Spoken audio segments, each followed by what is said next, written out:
Photo তুলে দে 5 বাচ্চা লেখাটা তুলবে এরকম মামা দাঁড়াও দাঁড়াই করতে না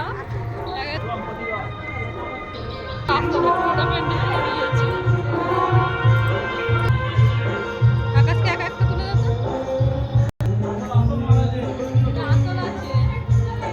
কিন্তু আশেপাশে পালাবে না কেউ দিয়ে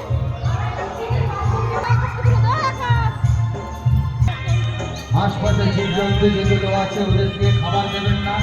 একটু অন্যরকম কেউ গায়ে হাত দেবেন না, আঘাত করবেন না।